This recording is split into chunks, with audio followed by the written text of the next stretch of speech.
você for convidado pra subir no adro da Fundação Casa de Jorge Amado, pra ver do alto a fila de soldados, quase todos pretos, dando porrada na nuca de malandros pretos, de ladrões mulatos e outros quase brancos, tratados como pretos, só pra mostrar aos outros quase pretos, que são quase todos pretos, e aos quase brancos pobres como pretos.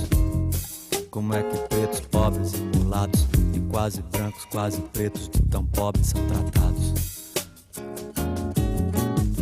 E não importa se olhos do mundo inteiro possam estar por um momento voltados para o largo, onde os escravos eram castigados, e hoje um batuque com a pureza de meninos uniformizados, de escola secundária em dia de parada, e a grandeza épica de um povo em formação nos atrai nos deslumbres de mula.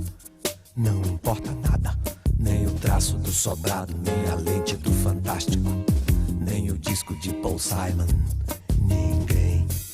Ninguém é cidadão se você for ver a festa do Pelô. E se você não for, pense no Haiti, reze pelo Haiti. O Haiti é aqui. 18h02 no horário de Brasília. Começa agora para todo o Brasil mais uma edição de O É da Coisa. E se a coisa parece confusa, atrapalhada, meu filho, vem pra cá que a gente desatrapalha. Milhões de pessoas acompanham o programa pelo DAI, mas você pode fazê-lo também pelas redes sociais, sempre Rádio Band News FM ou no aplicativo Band Play. Por enquanto, Larissa Alves, boa noite. Boa noite. Boa noite, o Vale Bem não tá. Boa noite, Não. Furui. Boa noite. Olha aqui. É incrível como em ocorrências, às vezes assim, Bob, despretensiosas, quase bobas, né? Sem que a pessoa se dê conta, a gente percebe, né, a bocarra, o monstro do racismo no país. Até quando a pessoa não tem a intenção. Tá tão nela, Bob Furuia. Tá tão entranhada a coisa, né? E é a partir dessa realidade, dessa vivência, que Silvio Almeida, ministro dos Direitos Humanos, meu amigo, já contei isso aqui antes, já era antes, e eu não briguei com ele depois que ele virou ministro, desenvolveu a expressão que alguns contestam, enfim, eu acho que tem fundamento, o que ele diz, do racismo estrutural, né? Muita gente diz, bom, mas se ele é estrutural, se ele está entranhado nas coisas, então, na verdade, falta um pouco a ideia da responsabilização, da questão ética, da questão moral, das escolhas que as pessoas fazem. Sim, é claro que é preciso que as pessoas tenham noção quando elas estão cometendo crimes, atos racistas, e não digam simplesmente, sabe o que é que eu vivo numa sociedade estruturalmente racista. É claro que você não pode usar o racismo estrutural para justificar racistas, porque aí também é uma leitura malandra da tese, né? Embora eu reconheça que esse risco possa existir numa leitura distorcida daquilo que está lá. Agora, que o racismo está entre nós e se espalha quase como uma natureza, né? Para lembrar Joaquim Nabuco, isso é verdade. Até quando o cara não se dá conta. Eu estou absolutamente chocado. E não vai aqui nenhuma tentativa de escandalizar uma entrevista que teria outro objetivo, que nós vamos falar. Mas uma entrevista que o Ciro Nogueira, ex-ministro da Casa Civil, senador, deu ao UOL, né? Em que ele comentou Bolsonaro, a questão das joias, o governo Lula. Nós vamos falar, eu pedi para separar, meninos, três trechos da fala dele. Né? Mas claro, por alguma razão eu botei a música Haiti aqui, do Caetano Veloso, do Gilberto Gil. Né? 111 pretos lá na frente, indefesos, mas presos são quase todos pretos, ou quase pretos, ou quase brancos, quase pretos de tão pobres, e pobres são como podres, e todos sabem como se tratam os pretos.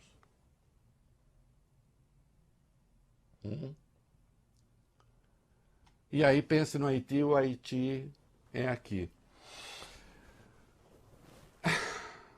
Bob Furuia, Larissa. Vocês sabem que tem gente no Brasil, segundo o Ciro Nogueira, e é claro que ele não quis dizer isso. Não, ele não quis dizer isso. Ele nem se deu conta do que ele estava dizendo. Mas é que tem gente no Brasil que tem cara de ladrão, segundo o Ciro Nogueira. E segundo o Ciro Nogueira, o Bolsonaro não tem cara de ladrão. Então, comentando a questão das joias, ele fez essa declaração espetacular. Coloca aí no ar para mim a declaração. Bolsonaro não tem cara de ladrão, não tem atitude de ladrão. Isso não vai colar de forma nenhuma na população. A população conhece a história de um presidente que marcou a sua trajetória de vida com muita coragem, muita determinação, ajudou os brasileiros, e isso não vai colar. Eu acho que nós temos que esquecer um pouco essa questão de governo Bolsonaro. Não vamos ficar falando também do Getúlio. Primeiro, Bob, vamos esquecer o governo Bolsonaro, por favor? Vamos. Deixa quieto isso. Gente, deixa quieto, pelo amor de Deus. Vamos parar de falar do governo Bolsonaro. Daqui a pouco ele vai falar do governo Lula e eu vou ter que lembrar ele o governo Bolsonaro. Desculpa, hein, senhor? Agora, Bolsonaro não tem cara de ladrão. Qual será a cara de ladrão no Brasil? Bom, não é pessoa branca de olho azul. Eu peguei essa coisa já meio no fim aqui, Bafurê, mas enquanto eu estava... É que não deu tempo. Eu ia pegar alguns dos grandes bandidos do Brasil e do mundo e perguntar para o Ciro Nogueira se ele achava que aquelas pessoas tinham o fenótipo do bandido na cabeça dele. Nós sabemos quem o Brasil racista acha que tem cara de ladrão e cara de bandido. Basta olhar os presídios. Não é isso? Basta olhar os presídios. Presos indefesos, mas presos são quase todos pretos. Ou quase pretos, ou quase brancos, quase pretos, de tão pobres. E pobres são como podres, e todos sabem como se tratam os pretos. Ah, quem está dizendo que preto tem cara de ladrão é você. Não! São os presídios. São as ações da polícia, infelizmente. É o racismo que se percebe nas ruas. É a intimidação de negros em ambientes públicos.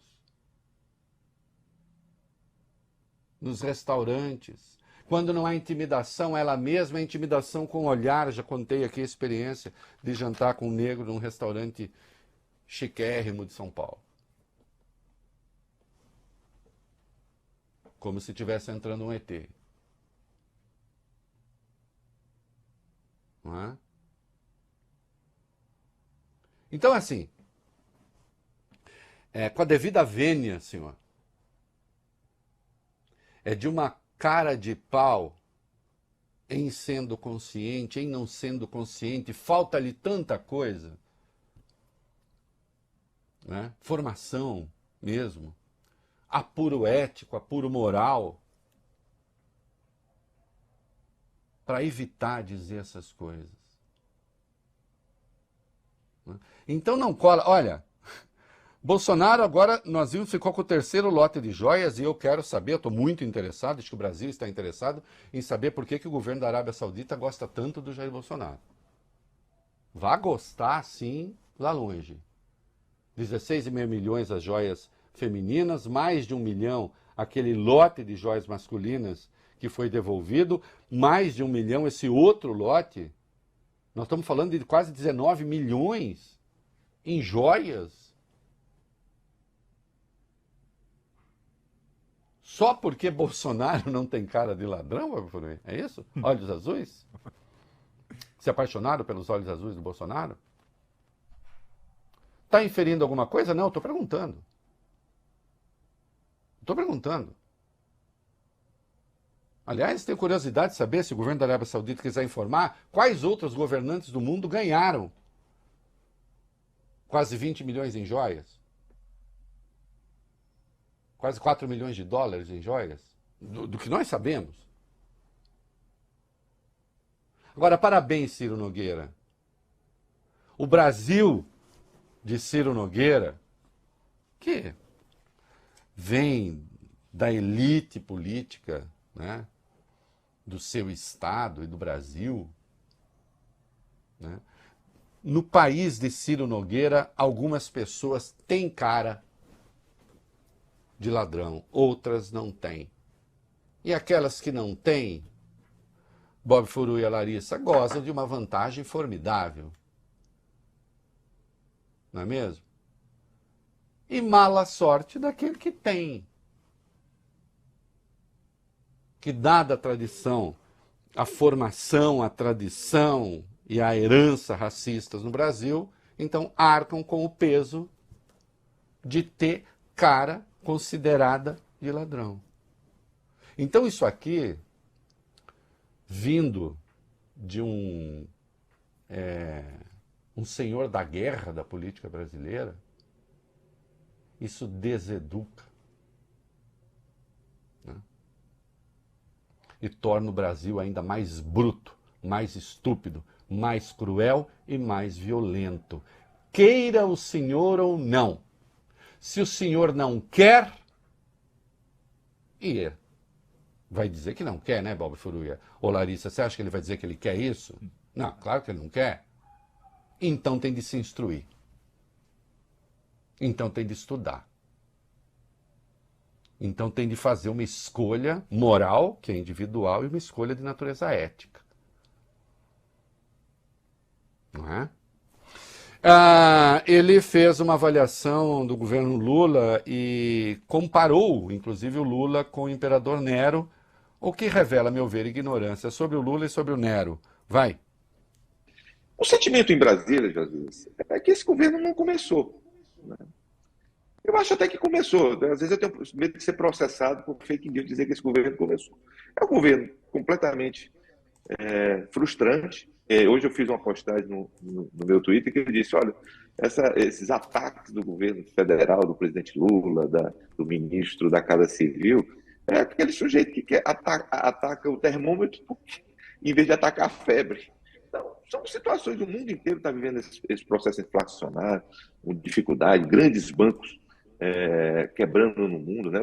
A segunda e a terceira maior quebra da história dos Estados Unidos, esse banco suíço centenário quebrando, e nós estamos aqui, como o presidente Lula agindo como Nero, está querendo tocar fogo em tudo, e a população, quem vai estar sofrendo isso aqui é justamente a maioria dos eleitores dele, os eleitores de baixa renda. Vamos lá, demonstra ignorância econômica também. Quer dizer, ignorância econômica, alinhamento com o Banco Central, né? Vai defender a política de juros do Banco Central. Nós já vamos falar dela. Deixa eu dizer uma coisa para o senhor. Primeiro vamos falar sobre o Nero. Né, Bob Furui? O Nero não botou fogo em Roma. Todas as evidências apontam para o não. Momento cultural. Muito provavelmente foi um incêndio mesmo acidental, né? Aí historiadores muito posteriores, por exemplo, um deles, o Suetônio, o livro está aqui, ó. Eu gosto de instruir o Ciro Nogueira, né? O Suetônio foi um dos que inventaram a história, não foi o único, né? Dion Cássio, depois dele ainda. O Suetônio nasceu no ano 68, o Nero morreu em 64, se matou em 64 depois de Cristo, né? O Suetônio é um dos que inventaram essa história que Nero botou fogo em Roma porque achava Roma feia e queria fazer Nerone a sua própria capital com um domo de ouro e não sei o quê. Enfim, são teorias, né? Ele não era exatamente amado, inclusive pela elite romana, né? E se criou então a ideia do Nero incendiário. Mas o Nero, tudo aponta os estudos mais profundos, ele não botou fogo em Roma, nem teria razão para isso. Aliás, senhor Ciro Nogueira, alguns dos monumentos que ele próprio criou em Roma foram incendiados, Bob Furue. Mas ele nem estava em Roma quando Roma pegou fogo em 64, no ano de 64 depois de Cristo. Entendeu? Nos dias 18 e 19 de março, de julho. Não estava lá. Está viajando. Então não foi. Nem Nero botou fogo em Roma, nem Lula está botando fogo no Brasil. A senhora acha que o governo não começou? Claro, o senhor não quer falar do governo Bolsonaro, mas eu vou falar. O governo que não começou recriou o Mais Médicos, que o governo de que o senhor foi chefe da Casa Civil destruiu. Com uma carência hoje de mais de 5 mil médicos por baixo. Mas que diferença faz, não é, senhor, deixar os pobrezinhos, os barrigudinhos, sem médico? O governo que não começou recriou o Minha Casa Minha Vida com uma dotação orçamentária de 9,5 bilhões a despeito de Vossa Excelência, porque o governo de Vossa Excelência deixou 34 milhões para o Minha Casa Minha Vida. 34 milhões, senhor, são só 14 milhões a mais do que o seu chefe queria receber em joias. Não é mesmo? O governo que não começou teve de refundar o Bolsa Família, porque na ânsia eleitoreira de vocês destruíram o cadastro único, acabaram com a exigência da escolaridade, acabaram com a exigência da vacinação, porque também fizeram profissão de fé contra a vacina. Não é? O governo que nem começou está num processo amplo de vacinação e campanha em favor da vacinação, e nós chegamos, o Brasil atingiu 700 mil mortos de Covid. Não, certamente o governo de que Vossa Excelência fez parte não responde pelos 700 mil mortos. Mas quanto terá custado o atraso na vacinação? Quanto terão custado as campanhas de desinformação promovidas pelo seu chefe?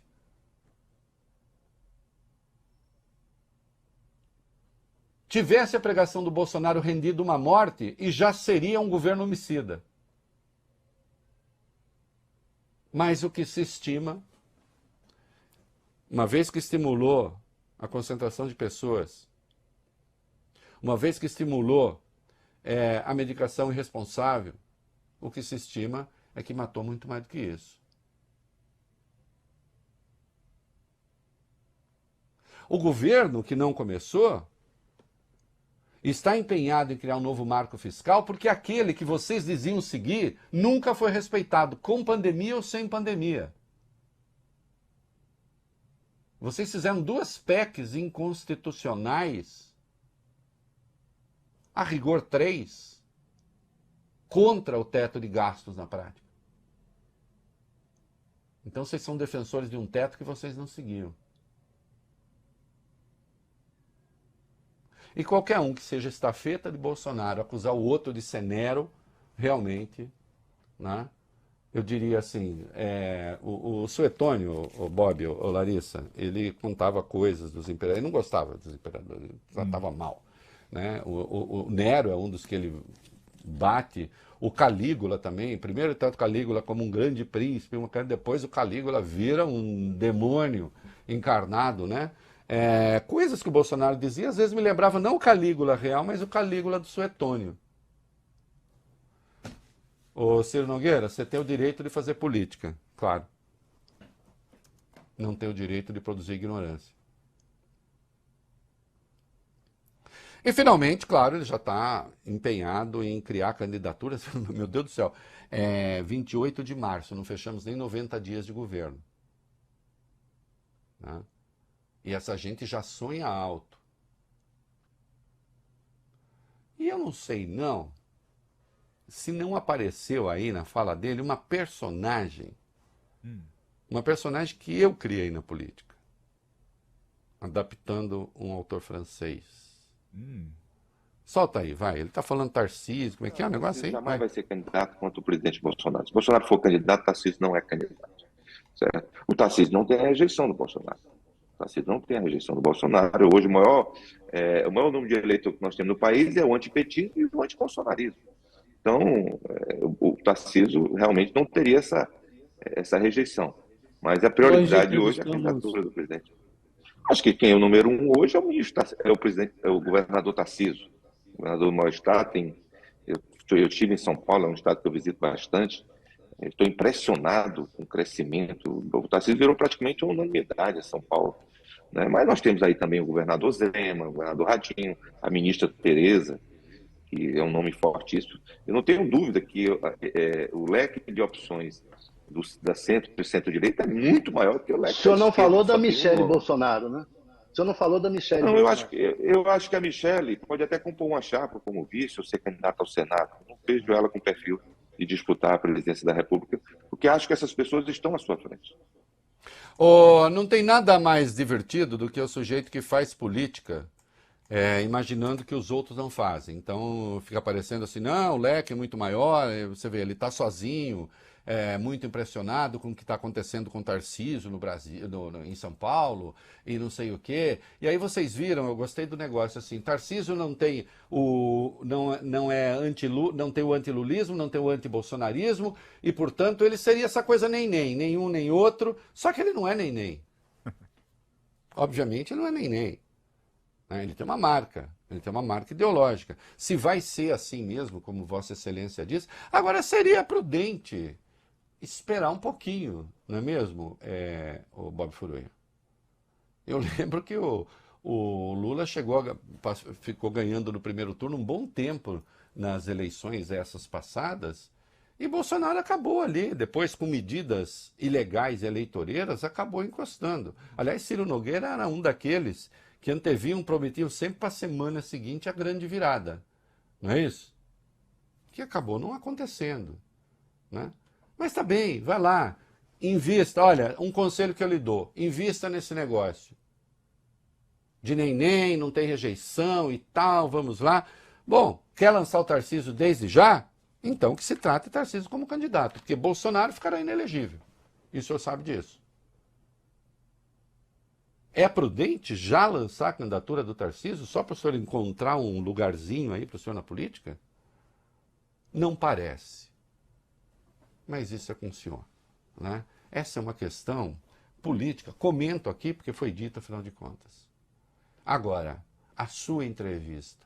O que é realmente detestável é o senhor achar que existem brasileiros que têm cara de ladrão. E eu tenho a certeza que o senhor acha que o senhor não tem cara de ladrão. Certo? Não tem, né? Então. É isso.